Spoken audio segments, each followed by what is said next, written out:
Everyone thinks I'm innocent, but I've been sneaking out to see my ex behind my husband's back, and hearing myself say that out loud, even if it's just to you, feels like someone tugged the truth out of my throat like a splinter I kept pretending wasn't there. I'm Mara, I'm 32.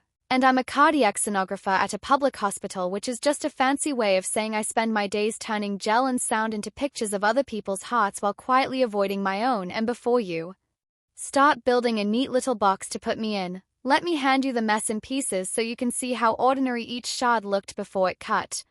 It'll help to know that my husband Joel is the sort of man who keeps all our warranties in a labeled folder and changes the smoke alarm batteries exactly 1 week early. His dependable in the way bus timetables wish they could be, and when we met at 28, me just settling into a real job after years of contract hopping, him newly minted project manager with a rotation of iron shirts. We did that thing where two sturdy lives click and you think, this must be what wholeness feels like. We got married on a windy headland where my veil tried to escape, and we rented a flat that could fit both a couch and a dining table if you believed in geometry. And we talked about kids the way you talk about a trip you haven't booked yet but keep refreshing the flights for.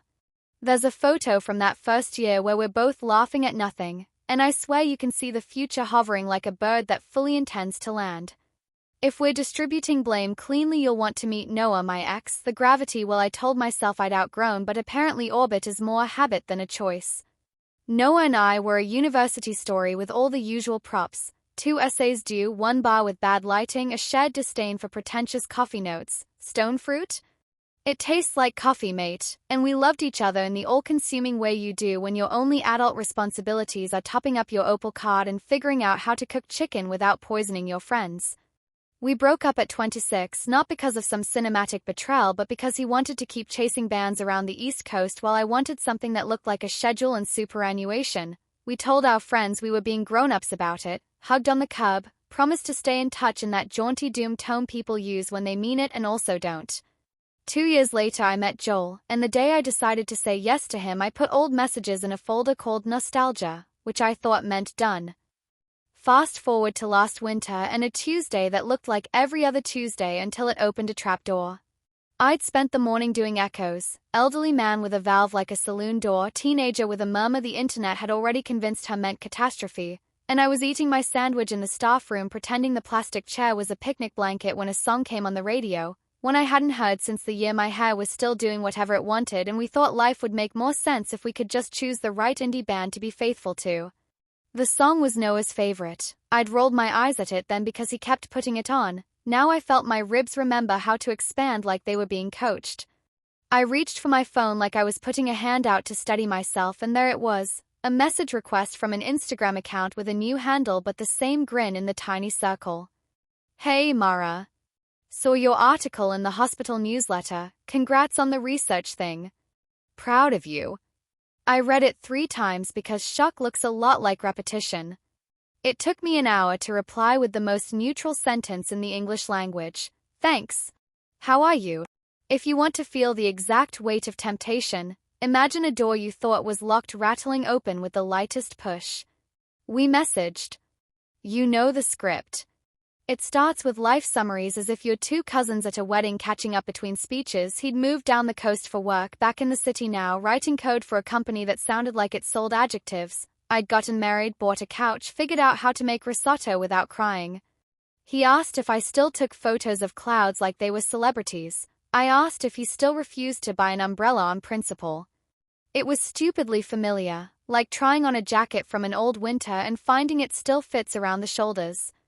That first night I told Joel about the message. I said, hey, Noah reached out, saw the newsletter, casual as salt. Joel, being Joel, said, nice, and handed me a forkful of pasta to taste. There was no jealousy in his voice because there was nothing to be jealous of, and if the story ended they would all sleep wonderfully, but the point of drift is you never notice the tide until the rocks look smaller. When did I start sneaking out? Not the first week, not while the messages still fit into little side pockets of the day like receipts you mean to file. It was week 3 after the night shift that ran too late and the day that followed it that hadn't been long enough, and Joel was at indoor soccer and I was aching with that particular post-Callaway shift fog, and Noah wrote, I'm near the hospital. Coffee, like the universe had paused to pluck this subplot and place it gently in my lap. I said I couldn't. He said, no worries, and sent a dumb meme about cats doing ultrasounds that would be deeply unethical if cats had thumbs. And I put my phone face down and looked at the ceiling and thought about how much of being faithful is location-based.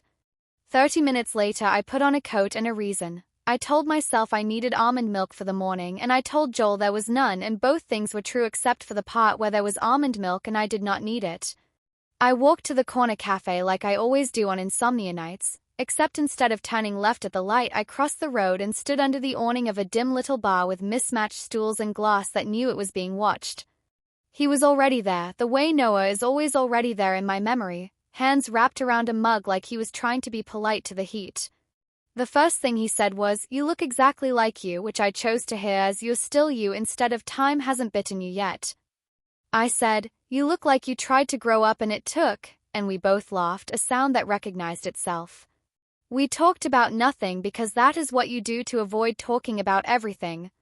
I told him about the elderly man with the saloon door valve because it's safe to talk about other people's hearts as long as you anonymize them. He told me about the app he was working on, a calendar for people who hate calendars, which I mocked because it deserved it, and he smiled like critique was foreplay. When the mugs emptied, the air changed. I felt the clock tug, that sense of being attached to an appointment by elastic. I said I should go. He said of course. We stood up and there was a moment where we were so close our coats touched, a soft fabric hello, and I felt something unstitch at the hem of the life I'd made. He didn't try to kiss me. We did that awkward shoulder bump you do when you're pretending your body doesn't remember things, and I walked home with almond milk I didn't need, telling myself nothing had happened because nothing had. The lie was precise, nothing had happened, something had begun. How did it become sneaking? Slowly, like mold, and then suddenly like mold when you finally open the laundry cupboard. We graduated from chance coffers to scheduled walks, each one a little dishonest in a way I could live with as long as I turned down the lights in my conscience. I told myself I was getting closure, that grown-up closure looks like two people proving they can be in the same city without wanting to dismantle the buildings. We invented rules, only public places, no touching beyond what the weather demanded, nothing after 9 p.m., leave if one of us says abort, which was funny until it felt like a joke told by someone who's met the emergency room. The rules made me feel ethical in the way using a keep cup makes you feel like flights don't count. I rationalized that my job made me uniquely qualified to manage this.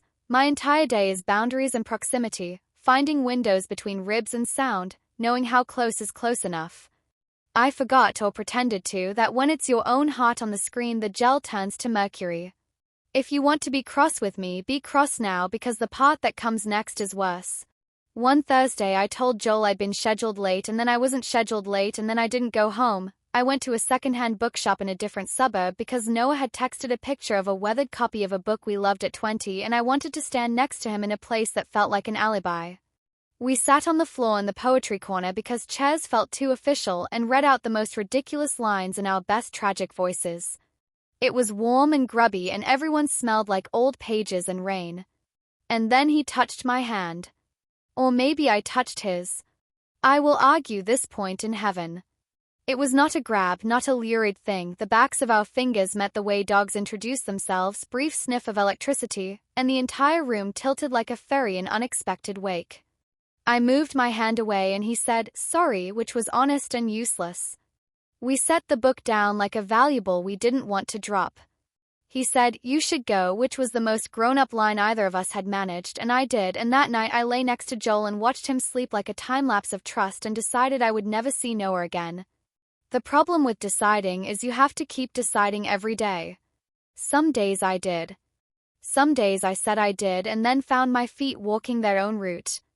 There's a psychology term for it. I looked it up between scans when a patient was late. Cognitive dissonance, that rubber band you stretch and stretch between the person you think you are and the person who keeps borrowing your body. I started narrating my life in the passive voice. Mistakes were made, boundaries were blurred, like crimes committed by a committee.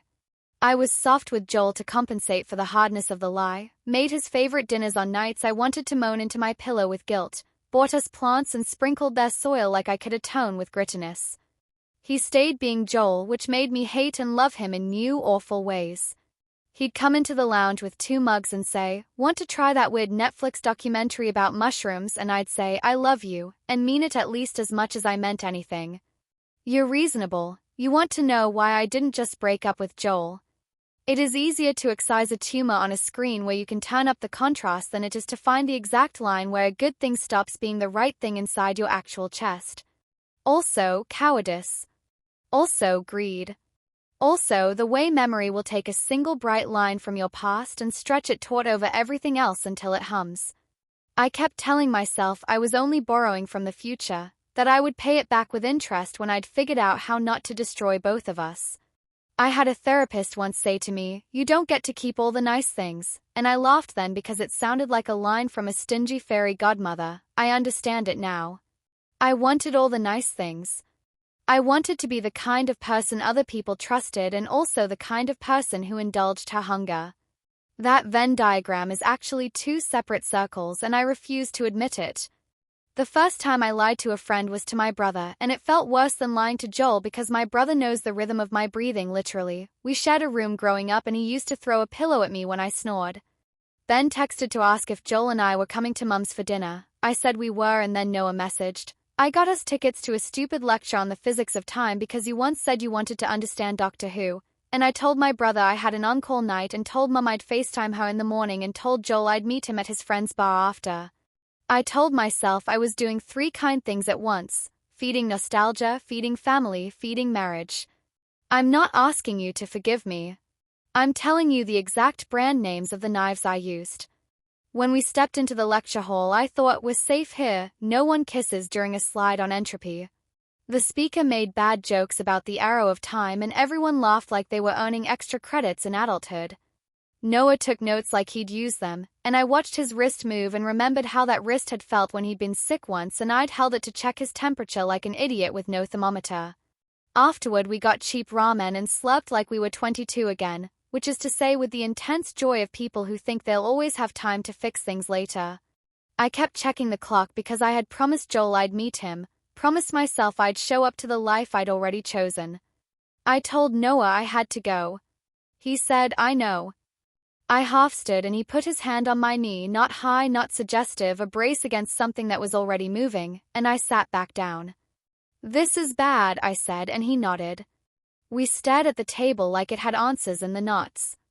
"I love you," he said quietly, a sentence I had not heard in that voice for 6 years. I looked at him and I saw it, not the old film we'd been playing but the actual person, older, tired, with lines where time had insisted on making notes. "Don't say that," I said, which was more honest than I was being with anyone else. "Don't make this something it can't be." He said, "It already is," and we sat in the thick soup of that until my phone buzzed and the room snapped back into fluorescent focus. Blow-ups don't always come from the obvious place.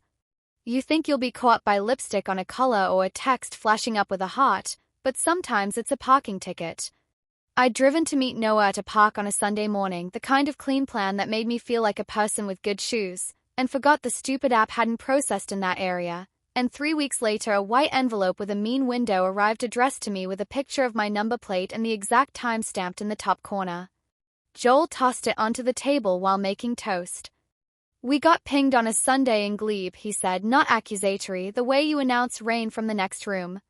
I froze because even truth with an innocent answer looks guilty if you're hiding another truth behind it. "I went for a walk," I said, and my voice had that bright false note it gets when I'm lying to a patient about a wait time. "With who?" he asked, and now there was suspicion. It didn't come out of nowhere, it came out of 6 months of me being off rhythm. I said, "Zoe," because Zoe is my best friend and also because she had coincidentally been in Glebe that afternoon for a pottery class, which meant if he asked her she wouldn't be startled by the geography. He said, "You didn't tell me," and I said, "It was last minute," and he said, "Okay," in that horrible soft way and set the envelope down like a little gravestone on our table. I told Zoe the truth that afternoon because I couldn't stand the idea of her becoming a prop in my play. I met her at her tiny studio that smells like wet earth and eucalyptus because she keeps a branch in a vase and thinks it's decor. I told it like confession, out of sequence and shaking a little, and I hated myself more in front of her than I had in front of any rectangle. She didn't throw a mug at the wall. She didn't tell me I was a monster. She did that terrible, generous thing where she asked me questions I didn't want answers to. "What do you want?" she asked, and I said, "Both," and then I cried like the entirely predictable human I am. "You can't have both," she said gently. "You can't keep siphoning tenderness from two people like you've installed illegal plumbing. Pick the life you want to be loyal to." "I don't know how," I said, and she looked at me like I was saying I didn't know how to breathe. "You do," she said.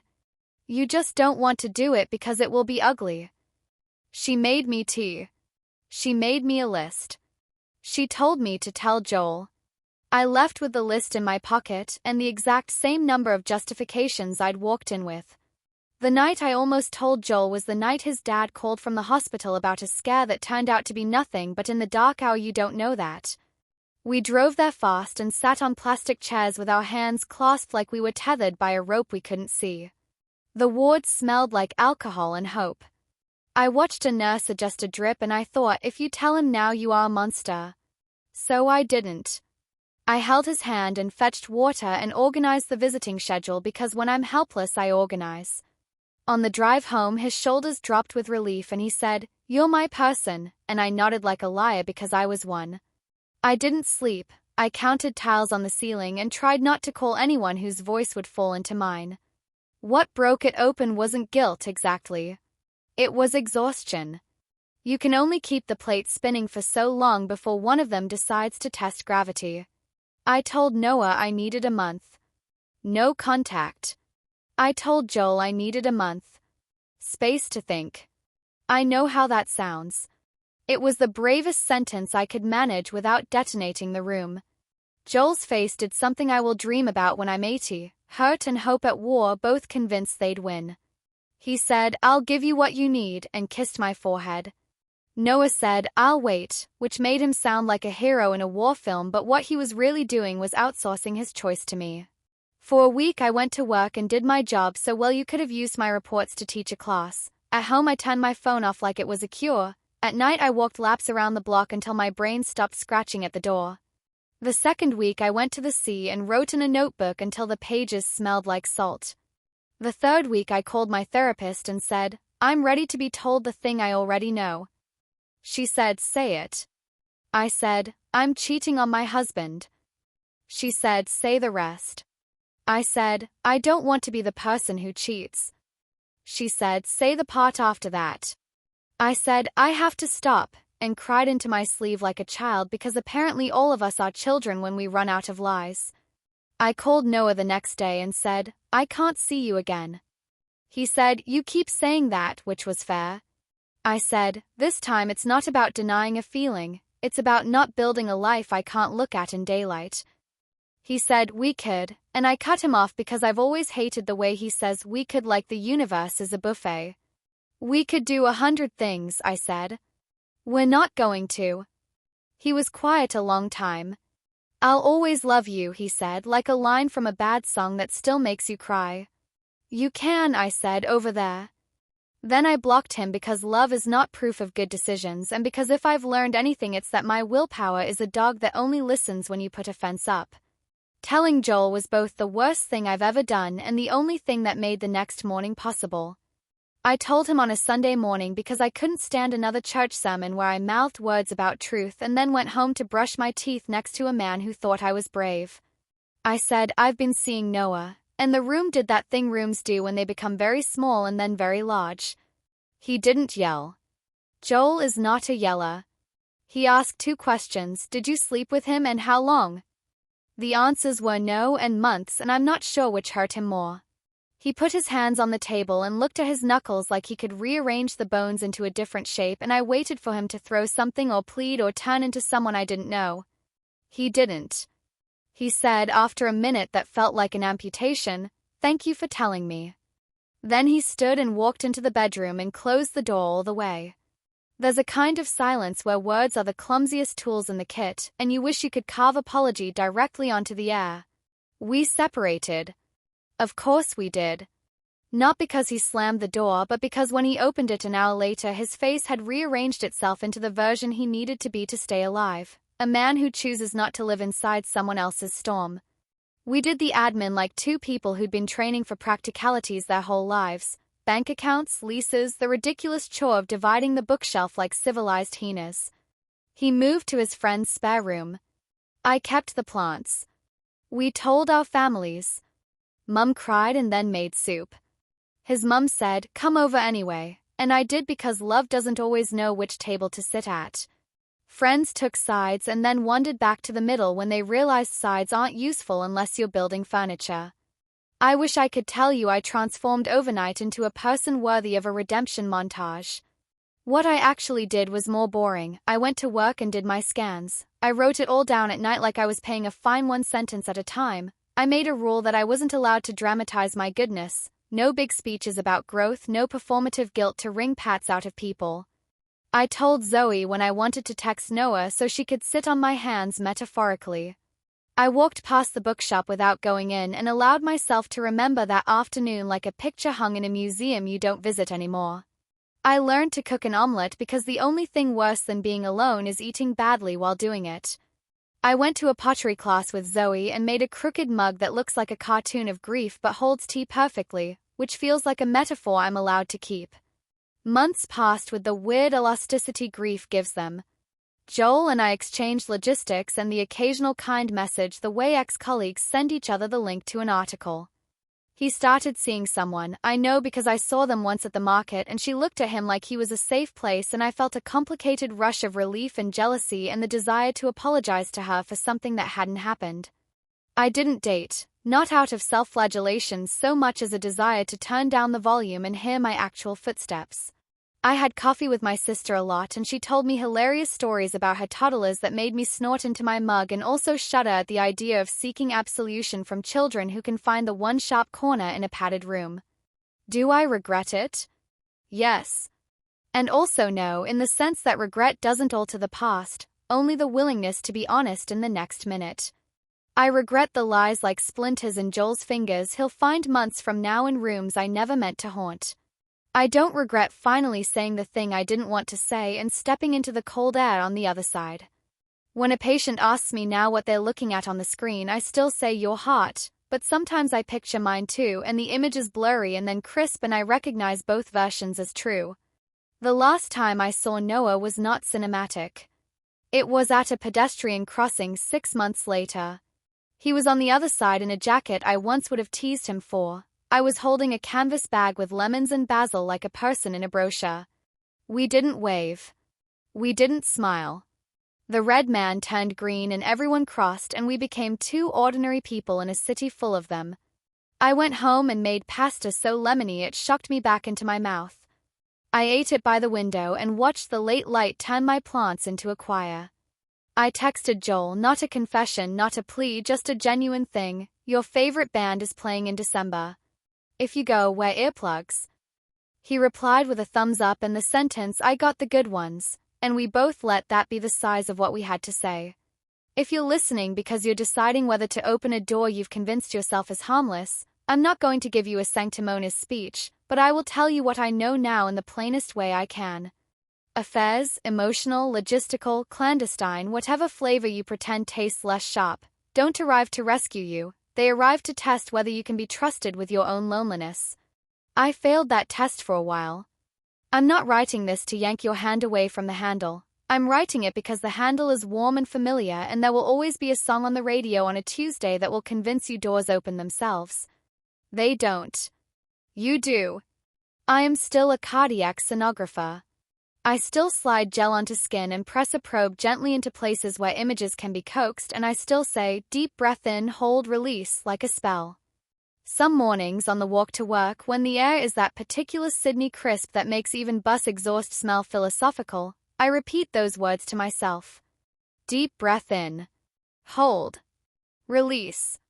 I am 32 and I am trying to be the sort of person who can tell the truth even when it makes me seem smaller in my own eyes. Everyone thinks I'm innocent, but I've been sneaking out to see my ex behind my husband's back, and now everyone who matters knows I'm not innocent and also that I'm not defined by the worst thing I did. There's a space after confession that looks, at first, like punishment. If you stay in it, though, without demanding applause, it starts to look a lot like a room you can build a table in. Sometimes I imagine the scan of my heart the night I told Joel, the atria quivering, the ventricles a little wild, the valves doing the best they can with the current. If I could freeze that image, I'd frame it, not to admire it but to remember that my heart was working even when my courage wasn't. I don't know yet if Joel and I will ever sit across from each other in a cafe as friends who survived the worst of each other. I don't know if I'll fall in love again in a way that doesn't require 2 phones and an alibi. I do know what I'm doing next Thursday night. I'm making dinner for myself and Zoe in my tiny kitchen, and we're going to eat that crooked mug pasta and listen to a song that used to hurt until it becomes just a song again. I'll clear our plates and look at the empty gel jars I repurposed as bud vases and think about pictures of hearts and how they're always a little grainy, always a little hard to read, and how if you are patient and angle the probe just right, you can see blood moving forward in real time, uncomplicated by intention, red and blue swirls agreeing for once on the direction home.